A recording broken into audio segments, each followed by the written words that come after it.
Hey, FlimsyLunchTray here, and welcome to World of Warships, where today I'm finally featuring the Brindisi and doing not a solo warrior battle with the Brindisi, but just featuring the Brindisi and going more over the ship, as I'm in a division here on Haven in domination mode with clan members Forgotten Void and Doom Beagle. So we have 2 enemy submarines, there's some 4 destroyers. So they better be conscious of our semi-armor piercing. 3 cruisers, 2 battleships, and an aircraft carrier as we were top tier here. So let me just go over some things with the Brindisi as we get in position here and working the right flank. As you go from the Amalfi to the Brindisi, you are added a 4th turret to this ship, which is on the stern of the ship. In the elevation angle, these 2 and 3mm guns make it possible for them to even fire up at hostile aircraft. However, the AA on the Brindisi is rather lackluster. It's not really good. So in terms of these 203mm guns, you have a maximum dispersion of 140 meters. The armor piercing does 4,800. And then what about the sap, which is actually not seeing that immediately at the moment, but we'll probably get to it. In terms of the modules of the ship, you have 2 upgrades. You have Brindisi Hull A with 40,000 hit points to Brindisi Hull B with 44,800 hit points. You could even build a survivability expert to have even more health, which you can see on this build. I don't have it, and that's mainly just because I don't have a high enough commander on the Brindisi as I was grinding up this line, and I now have the Venezia. So then you have 533mm torpedoes. So these torpedoes, which we're going to be looking at, torpedoes are 2x4. They actually have a decent range on them, 13.5 knots. However, only 56 knot speed. This Kitakaze is a bit bold here and coming out and eating some nasty torpedoes. So these torpedoes, honestly, fire them a lot. They have a 95-second base reload time. So once you click Adrenaline Russian, it can be even more. So spam them a lot. You may be surprised with what you end up having here. Now, I have to break off and talk about this engagement we're about to have. This Brindisi's been aggro, so if I had been paying attention to my mini-map, I would have noticed he was coming, but I didn't, and only now am I switching to the armor piercing. And I'm thinking that it's probably very likely that he's dumped torpedoes at me. But keep in mind, these torpedoes, as I just mentioned, are 56 knot torpedoes, so they don't go anywhere really fast. So I am going to make a mistake here. We're going to first reverse and dodge the enemy CV's torpedoes, which, if for the CV players, watch to the end of the battle. And in the battle, the enemy CV is going to do something that majority of CV players seem to wrestle with. So I decide, well, let's go ahead and go wide, and my 6th sense is like, don't do this, Flimsy. There are torpedoes most likely on the way, and I don't listen to my 6th sense. And what happens? Yeah, we're gonna eat 3 torpedoes. So if I just would have been patient just a little bit longer, I would have been much better off. Normally when you see a Brindisi cruiser, even battleship, just, pull a Genizer now move like that, this torpedo's on the way, but I got impatient because, normal torpedoes, a lot of torpedoes in the game are 60 knots and higher, 65, but those are just so slow that I got impatient, so that's just something, a misplay on my turn, but you can see how well the torpedoes do perform when you land a decent amount of them, as my phone notification goes off. And so we use the exhaust smoke generator so we can simply have enough distance. You see our smoke foul penalty blooms up to, I believe it's 9.7. So we're okay. And that's going to be able to help us stay dark from the enemy CV, in addition to buying some time for our next repair party to come off cooldown, as we're still just kind of chilling out in the smoke screen. So we're just going to have to back off for a little bit here for the time being. Continue to talk about the ship as that was very timely in talking about the torpedoes. Is your next module that you can increase or upgrade is the gun range. Your firing range increases by 10%, so you go from 15.6 to 17.1.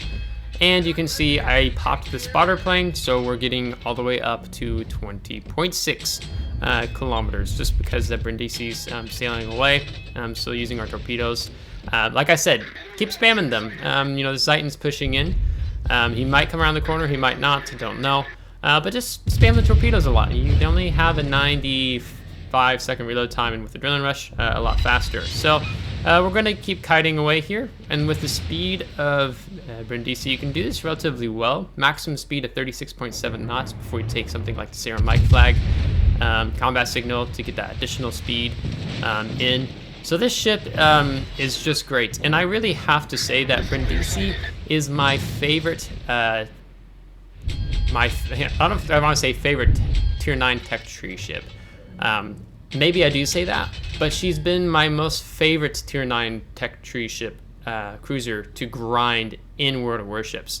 Just a really enjoyable experience. I do enjoy playing the Brindisi more than the Amalfi. I've had a couple of games so far in the Venezia, and it feels pretty decently similar to the Brindisi. But Brindisi on the whole is just such to me, a very flexible ship. For several reasons, which I'm about to get into here, when looking at the WoW's wiki and talking about the pros and cons. One of those pros being is that her 50mm extended belt allows her to brawl enemy battleships with proper angling. Often, you have likely seen it if you've played World of Warships long enough, where you have a Venezia, Brindisi, charging in to dump those 4 torpedoes off. And that is really nice to have that 50mm extended belt, giving you some grace, so to speak, when you are pushing in and not having to worry about taking a lot of damage, perhaps if you've angled properly. You also have a very tight turning radius for a ship of her size, as the Veneto is going to eat some torpedoes here. So that's also very helpful in making your ship really flexible in terms of her maneuverability. You have a very high top speed. You can see that we're pushing over 38 knots there. So this is with the ceramic flag. If I don't touch the rudder, you'll see us go back over 38 and just maybe just barely a little bit more up. And also that you have an increased number of guns over the Amalfi, which I kind of referenced at the beginning of this video. So that's nice in having a greater DPM output. However, her compared to the Amalfi, your reload time starting off is 20 seconds versus the 16 seconds that you find on the Amalfi. So that is not so hot, but of course in the 6 slots you can take the main battery modification 3, which will reduce your reload time down to roughly 17.6, 7 seconds, something like that, which is nice. But that's why I think for myself, I don't know if I had the skill yet. I would want to take top grade gunner for my Brindisi build. Another con is a weak midsection deck, 25mm, which definitely can be overmatched by most battleships' guns that she will face. And I referenced briefly earlier your AA. They're really lacking AA guns.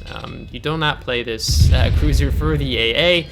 That's something much more like a Buffalo, a Seattle will do a lot better.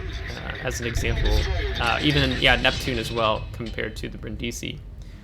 You have standard limitations of only having the semi-armor piercing and the armor piercing, which to me is not a big deal. I mean, this ship line is supposed to be different, and this SAP just, wrecks destroyers if you catch them just right. Even cruiser and battleship superstructures, often you'll have to work on aiming properly and trying to land and not hitting just a bunch of the armor belt on a battleship and just getting a bunch of non-pins. So 6,000 salvo there. As we've not done a lot of damage in the game yet, and part of that is just honestly for us having to drop back after eating those 3 torpedoes so we could get some of our heals off. But with having a lesser amount of health pool and being just under half, we have a better reload time because of having the Adrenaline Rush, as our Cleveland here is being maybe a little too aggressive with the amount of health that he has left remaining. And you can see also our Kagero is also really low, so we have some really low health ships, so it's not looking too hot for us at the moment, even though we have 3 of the 4 caps. So yeah, not quite yet, so we're just gonna have to see how that goes. So we do fire, we see the Z44s coming over as the Venom takes out the Kagero, which was to be expected, to be honest. And then moving over, we have this Talon here, which is really, really low. And I'm trying to see where he was, but he's gone dark. And now we've lost to Cleveland, which honestly was to be expected. And our priority target shows us that 4 people are aiming at us. So we need to back off a little bit. You can see, you know, it's me.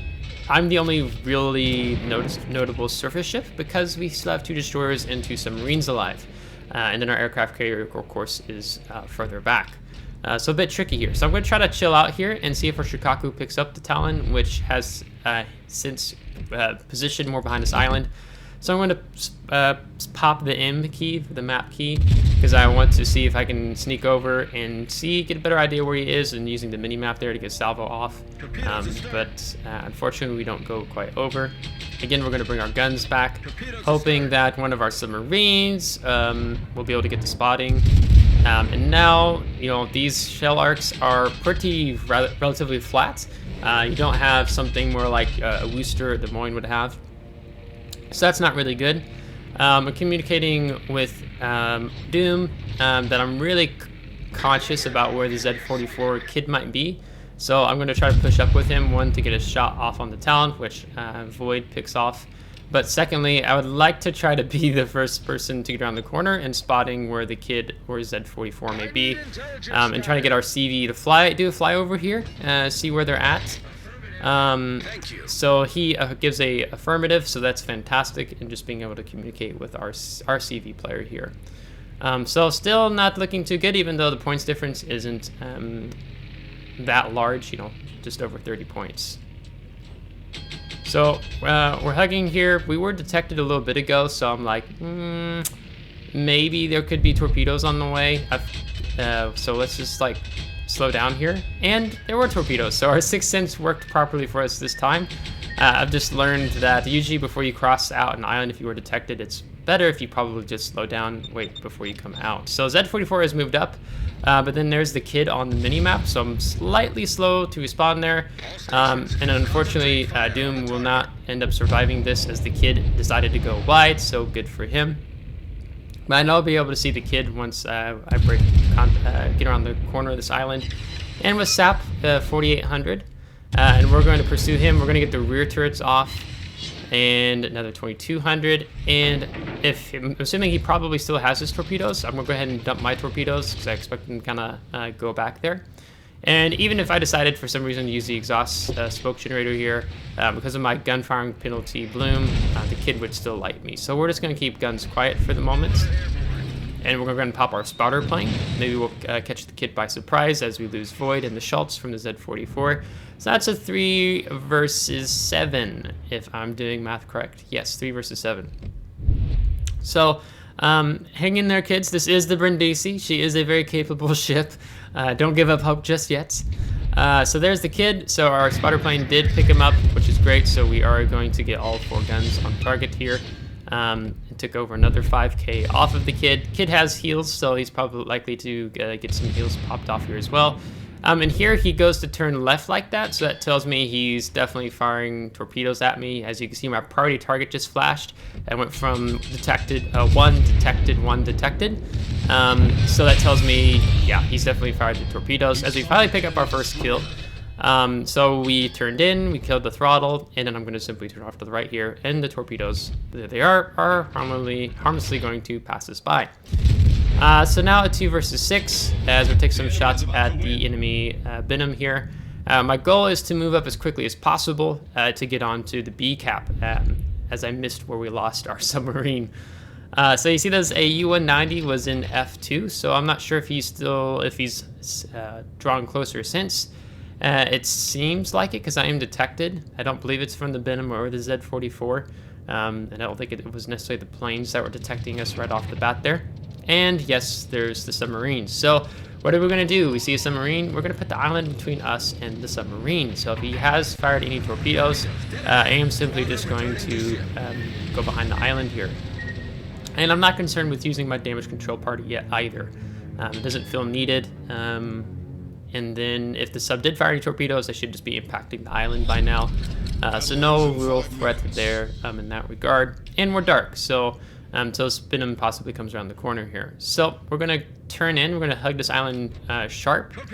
In case the sub did fire some random torpedoes, which you can see he did get a lock onto us, and there just hits the island. And, oh, there's the CV, but there's the submarine, and I'd like to pick off the submarine as soon as possible. So we get general offensive there, and there's that Brindisi, all those torpedoes we ate earlier. So hoping that I can pick him off here as well. Not quite. We got Prioritizer AA. Unfortunately, we did a nocturing on the island. So we're broadside to the enemy CV's skip bombers, and they fall just short of us, which is great. And our Shikaku picks off the Brindisi, so that's great for me as well. And I am detected. My gun bloom's still up, so it's likely a CV or probably the destroyer possibly moving in. And someone's flipping our cap, which is not great because Shikaku's there. There's the CV again. So it's the Z44, and it's crucial for me that I help our Shikaku out. As much as I really want to pursue the enemy CV, I need to help our CV out. I don't want us to lose more points right now. If we're going to win with just over 3.5 minutes on the clock, then we're probably going to have to get this kill on the Z44. And then we'll go from there, because now it's just the submarine and the CV left if we get to polish off the Z44 here. And that's when we pick up the CV submarine just off to our right, so this is not good. The other thing I haven't mentioned yet is actually the depth charge. We don't have a depth charge airstrike, they're just normal depth charges. So I can't drop them on him to immediately try to pick off the kill here, but I'm going to go bow in. We do avoid those torpedoes. But now I'm broadside to the enemy CV.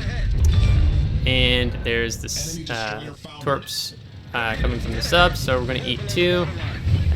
We're going to use our damage control party, and then we're going to start dumping the depth charges. And I thought I had dumped both depth charges here, and I make a misplay. I only dumped the one, as Void in my headset was like, "Hey, dump 2," and I was like, "Oh, I did drop the second one." Then I was like, "Crap, I didn't." And I really need to get the sub kill before I continue on in my hunt of the enemy CV. And what I want to make mention of the enemy CV here is that he saw the danger inbound, even though he still had a good number of friendlies on his team. He started running, and that's really important. You can see he's already up to C3, which is fantastic for him. I'm betting that this enemy submarine doesn't have a lot of dive capacity left, and he doesn't seem like it does as he's surfaced. So we get to kill him. It'll be an instant cap. And now we're up to 4 kills with 94,000 damage, but the enemy CV is running. But we need our Shikaku to flip C because we won't catch up on points at this rate with their 2 ticking caps. And so then I need to get on A. So there's just a lot that we had to be able to do there, and really trying to pull this game back and killing the kid, killing the submarine, killing the Z44, killing the second submarine, and then now trying not to go kill the enemy carrier. So for the submarine CV players, as I was talking about earlier, as we have a bunch of dynamite go off. They're putting a tunnel near us somewhere. But knowing that when you see that something like, for my example, myself, Brindisi, pushing in like this, you know, he started running. He did recognize it. We did get a couple of hits off there, but not enough to get the kill. And I'm asking our CV player if he can drop fighters near the enemy CV to do spotting for the enemy CV, because I need spotting to be able to get guns off him. But he drops the fighters on top of me, which is nice of him, but I wanted him to dump closer to the enemy CV so I can get some more damage on him as the game goes on. So we're on both the caps now, 33 seconds left on the clock, but it doesn't look like it's going to be enough unless our CV gets off a really good torpedo strike here with the Shikaku against the enemy carrier. Probably not going to be a win here, for being honest. Although it was a very close comeback, and I think that Brindisi is just that type of cruiser in World of Warships. If you maintain a decent amount of health pool, you can really claw your way back with this ship, in my opinion. But alas, in this battle, there's just too much clawing for us to do. So unfortunately, we do not get the win here, as the CV has just 31 points more than us, even though that was a 2 versus 7 situation. So we get General Offensive, we get Dreadnought, 111,000 damage. Yeah, 4 kills, 20 planes shot down, even though this ship doesn't have the best AA for a 2-9 cruiser. It's rather poor. I mean, it's okay. It's not good. It's okay, in my opinion. So we are going to top the team with 1,977 base experience. Our CV, 1,321. So pretty good base XP on a loss, if you're looking at this as a whole. Going on to the detailed reports, you can see that we took 62,000 damage, almost a million potential damage, or just over 900,000, I guess I should say. And you can see the depth charges, the damage they did there, AA as well, 42,000. And then going on to the credits and XP with premium account, 604,000 credits and 32,000 experience and 3,780 free XP. So Brindisi overall is a very enjoyable tier 9 tech tree cruiser. I think she could even do a pretty decent job in brawls, even in ranked, just because she's a very capable ship. And the exhaust smoke generator allows you to disengage when things get too hot, if you need to heal, so on and so forth. So just a really flexible ship overall that with the Serum Mike flag, you're pushing over 38 knots and being able to get around the battle. So she's rather flexible in that manner. So tomorrow I'll do an upgrade commander build on the Brindisi, since I didn't do a proper one this past weekend because of my trip away. So if you liked today's video, give it a thumbs up. If you did not, give it a thumbs down. Subscribe if you do want to see more. If you're subscribed, thanks so much. I appreciate it, and we'll catch you next time. Take care.